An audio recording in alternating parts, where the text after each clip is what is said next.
Hello, my name is Elena Lee. This is my project on the Battle of Stalingrad for speech number 2. 300,000 men were hounded into death and doom without sense of responsibility by the work of a World War private. Führer, we thank you. 6th leaflet, German press. The Battle of Stalingrad shows the determination and stamina of both the Axis and Allied powers during World War II. It is often regarded as the bloodiest battle in modern war history. I have loved history since a young age. After years of learning about different historical events with my father, I have decided that one event lives in infamy.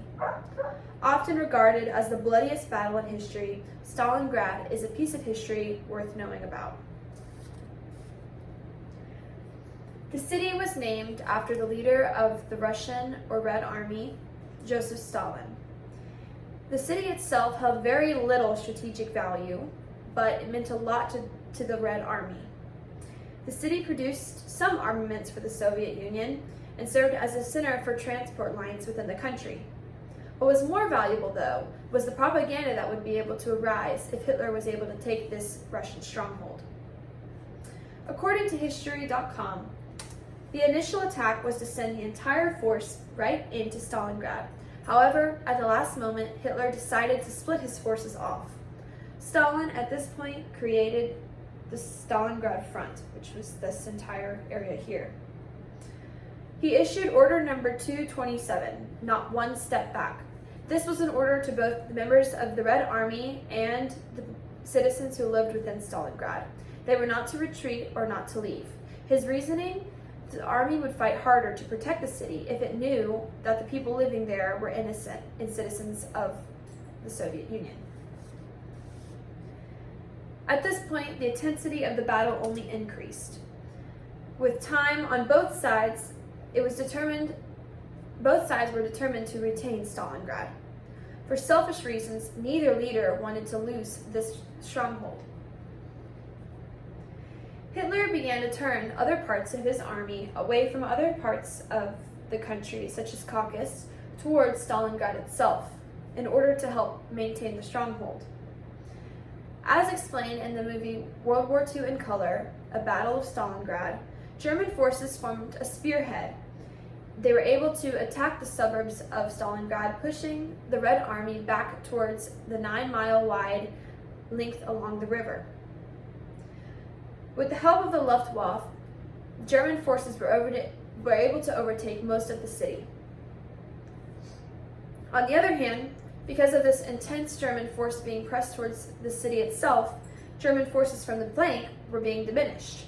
There was very few men able to cover the 300-mile-long spread along the back of the front. At this point, Stalingrad was a scene of some of the most intense and gruesome fighting of the war. This is where it gains its name of the most bloodiest battle, as it was close-hand combat being fought street to street, house to house. Extreme destruction was caused. The Germans were winning. That is, until Operation Uranus. Operation Uranus called for a deep penetration of the weakened flank towards the back of the stronghold.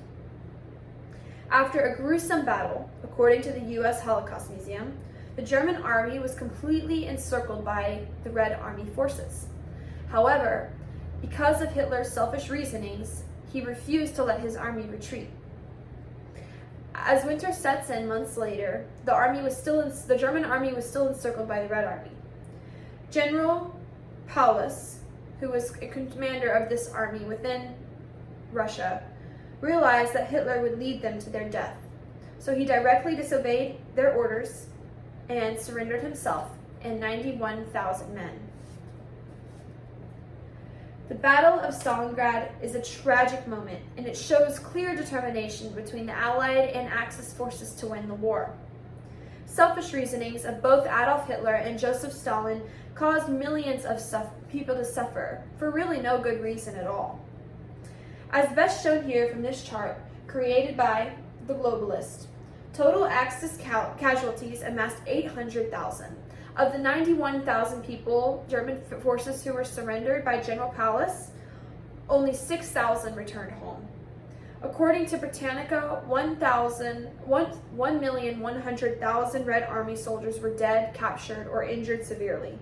There were 40,000 civilian casualties during the battle. The deaths amassed to 1,900,000, roughly, giving it the name of the most bloodiest battle. This battle was fought viciously and cruelly for no good reason at all. Thank you. The question is, what was the outcome of this battle on the war as a whole? Because the Soviet Union won this battle, it changed the flow of the war. At this point, the Germans were on an uphill. They were winning a lot of battles and doing really good. They had a really good momentum going. However, fortunately, when they lost this battle, that momentum stopped in the ground. They had lost thousands and thousands and thousands of men at this battle, and the German forces really began to lose trust in Hitler because he was able to retreat his men and did not, again, for selfish reasonings of wanting to take Stalingrad for the propaganda reasons. And this is when the deterioration of the Axis powers began and the Allied powers began to start winning the war. Thank you.